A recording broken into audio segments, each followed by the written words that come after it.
Shannon, if you can let us know what we need to know happened here. Did Senator Cory Booker break rules to release these documents?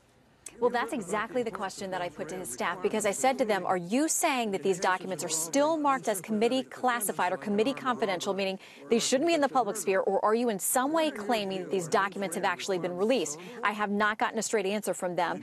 It would suggest the way that they've released these, that what's happened is they have put out these 4 documents, continuing to have this committee confidential label on them. You heard Senator Booker go back and forth with a number of folks on the panel today saying, I know what I'm doing is against policy. I'm willing to take the consequences. He did talk about this as being his, quote, I am Spartacus moment. Said he's willing to take the penalty and the punishment. Senator Cornyn, one of the most senior members, a Republican on this committee, said, I really want to ask you to reconsider what you're doing, flouting the rules that we have for these kinds of things. Senator Tillis, another Republican, said, are you now going to make it so that the Senate cannot be reliably trusted or be a trustworthy partner in handling sensitive documents? If we're going to say that you just throw them out, these rules about these documents or the policies about these documents anytime you so choose, then a number of the senators on the dais said, basically, that's what we're going to do. We don't feel bound by these rules or policies of the committee. They say we never voted on any of these rules or policies. I mean, they are set by the committee. But these people say never voted on them, not going to follow by them. Now, I can tell you one of the documents I'm looking at is one that came up last night between Senator Booker and the nominee Judge Kavanaugh about an email entitled Racial Profiling. I've got that in front of me. It was a discussion within the Bush administration about how they were going to work on security policies. Keep in mind, this is dated January 2002, so this is literally just weeks, a couple of months after the 9/11 attacks. There was a debate internally about exactly how they were going to handle policies or guidelines potentially from the government with regard to security.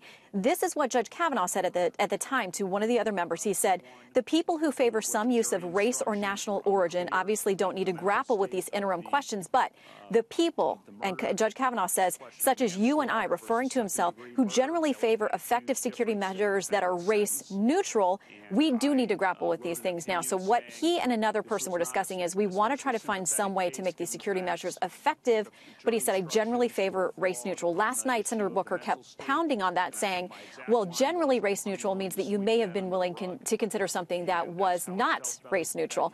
Keep in mind, this is in those heated weeks and months after 9/11, so it's clear that this administration would have really tough questions that they were contending with, but now these are public, and again, I wait to hear from the Booker staff, from the senator himself, about whether that committee confidential label has been lifted, but as far as I understand right now, it isn't.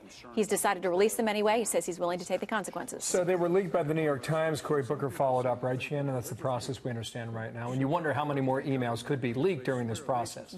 Can any of this stop this nomination? You know what? It feels at this moment that the Democrats are really doing whatever they can to at least slow this process down. You know, they've been taking a lot of heat from progressive groups. There were 13 of them that signed on to a letter yesterday, really calling out the Senate Democrats, their leadership, the Senate Minority Leader Chuck Schumer, saying, we don't like this. You guys aren't doing enough to actually put the brakes on this thing. So again and again, since this hearing started, and well before that, but once it formally got started, the objection has been there are documents we don't have. For the documents you have given us, we don't have enough time. This has got to be delayed. Now today we're to the next level, which is we're just going to go ahead and release things that we think are pertinent to the American people. And why should we go through this process that is long and arduous? We don't have enough time. Let's slow everything down. And they've questioned this idea that the Bush administration, that President Bush 43 has the power to assert a privilege over these documents. They don't belong to Brett Kavanaugh. They don't belong to the Senate. Many of these documents really are within the purview of the former president. Senator Cornyn said this Senate can't just ignore presidential privilege because they don't like how it works.